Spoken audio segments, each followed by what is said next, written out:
As I've embraced a more intentional and mindful lifestyle, I've noticed a lot of changes in how I shop. So today I'm sharing with you all of the things that I stopped buying once I became a mindful shopper. And just to be clear before we get into it, I want you guys to know that these changes did not happen overnight. I've been lightly dabbling in sustainable shopping and things like that over the past few years, very, very lightly. But it wasn't until a few months ago that I actually decided to make an intentional shift in my life and really work towards being a more mindful and sustainable shopper. And that's when all of the things that I'm going to be talking about actually made their exit from my typical shopping journey. So just know that no matter where you are on your own journey, the fact that you're watching this video, and I'm assuming you're excited to learn more about it, just proves that you're on the right track. If you want to see more content on intentional shopping and slow fashion, make sure you hit that subscribe button and give this video a thumbs up.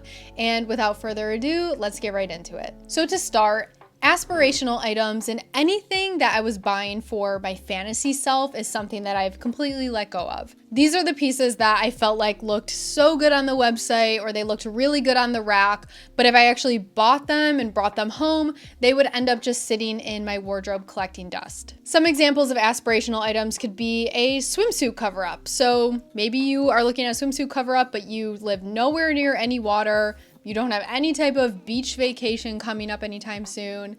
And maybe another example is you're looking at a mini sparkly party dress and you're kind of hoping that maybe it'll get you out of the house, it'll get you more socialized, when in reality, you're kind of a homebody, which is me. That is me, 100%. So I've made these mistakes before, and like I said, this was particularly not great for me when it came to going out clothes or party clothes, because I desperately wanted to be somebody who liked going out. So I remember going out and buying a bunch of bodysuits and skirts and things like that, and then I just never wore them because I never went out, because I never wanted to go out. And so now that I feel like I know myself, now that I feel like mindfulness is really at the top of my shopping priorities, I've fully come to terms that I'm just not somebody who really likes to go to bars or parties super often. Like on occasion, sure, but not super often. And that is perfectly okay. I prefer to chill at home in my sweatpants, and that's fine with me. So if an item doesn't align with the frequent activities in your life and just your lifestyle as a whole, or maybe you're purchasing it because you're kind of hoping it'll fit into a certain lifestyle one day, it's most likely an aspirational purchase. And while it might feel good to own the item, it actually will not serve you as well as it should. Duplicate items are another thing that I stopped buying. And when I look back at this, I wish I realized this sooner. I really, really wish I did. So when I say duplicate items, I mean purchasing items that are really similar to other pieces in your wardrobe. Like, there's other pieces in your wardrobe that can get the job done, that can perform the same, but for some reason, you're still going out and buying basically its sister or its twin. So for example, a couple years ago, I fell in love with the Levi's wedgie jeans, and I still love them, but I was like, I need all of these. And so I bought so many and so many different washes, I think like 4 to 5 different washes. And while I still love those jeans, I just regret not diversifying my denim as much, because I have learned after diving into being more intentional and more sustainable with my wardrobe and really looking for pieces that are going to expand the lifespan of my closet as a whole, I've realized that I like diversity in my clothes. So I like different silhouettes and different washes and things like that. So if I could go back, I probably would have chosen a couple of different cuts and silhouettes for denim as well. And over time, I have added a couple new ones to my wardrobe, so I'm definitely not in that position anymore. But I've done this whole buying duplicate thing with multiple different products, like the jeans are only one example. And I've just realized that, again, because of my own personal preferences and my own wardrobe needs, it's just not something that's going to benefit me in the long run. Now, that's not to say that having a backup of something that you wear a lot is a bad idea, because I don't think it is, especially if you're somebody who doesn't have direct access to laundry all the time. I think that a backup could be totally fine. I've actually seen a couple people mention this in my comments in previous videos where I've talked about buying duplicates and everything, and some people are like, you know, I like to have 1 or 2 of the same shirt or 1 or 2 of a similar shirt because I have to wear it, at my job, or it's something I enjoy wearing at my job, or whatever the case may be. I want to remind you guys that these are just things that I am personally not going to buy anymore, but if they work for you and you're being mindful about it, be my guest. But if you are somebody who has bought duplicates in the past and you've ended up regretting it in the future like me, then might be a good idea just to be more conscious of that moving forward. The next thing that I've stopped buying is anything uncomfortable. Comfort is my number one priority when I'm getting dressed in the morning, and I have gotten to this point where I just refuse to step outside of my door if I feel either physically or mentally uncomfortable in something that I'm wearing. So physical discomfort could be something like an itchy fabric that's kind of irritating my skin, while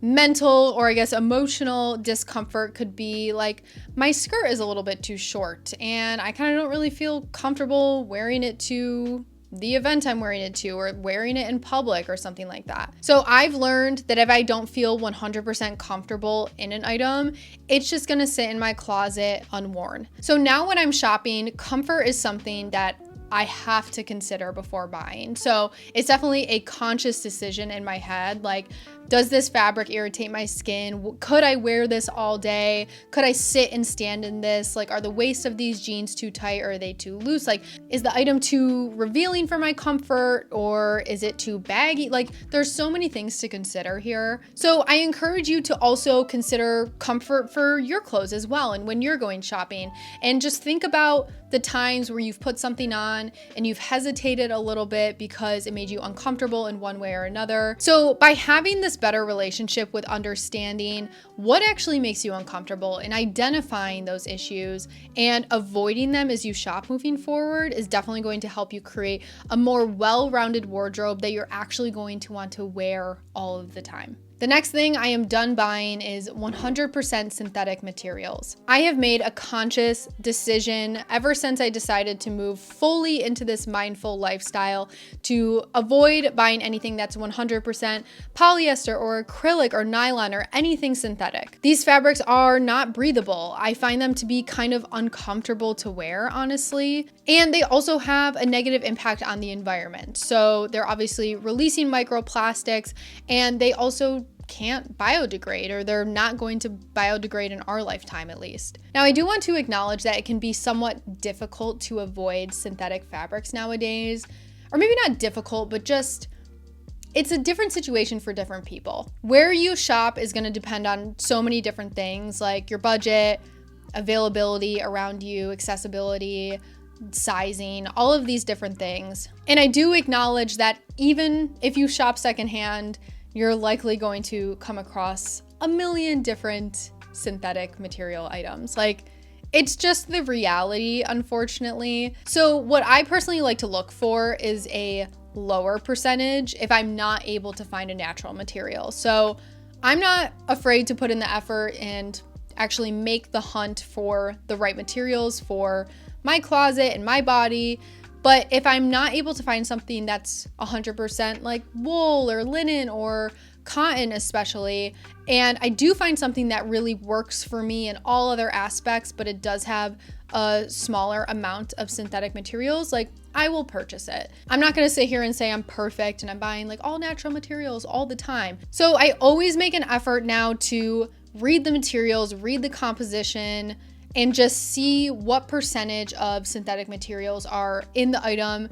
And the lower I can get it, the happier I am, and just the better I feel about owning the product. I genuinely hope that one day in the future we'll be able to have more options for affordable and size inclusive natural material items. I think that the fashion industry and like smaller brands are definitely making their way towards that, but there's just so many different details and nuances that go into creating more sustainably driven natural material items. So yeah, I have a video about how to quit fast fashion. I'm gonna link above here.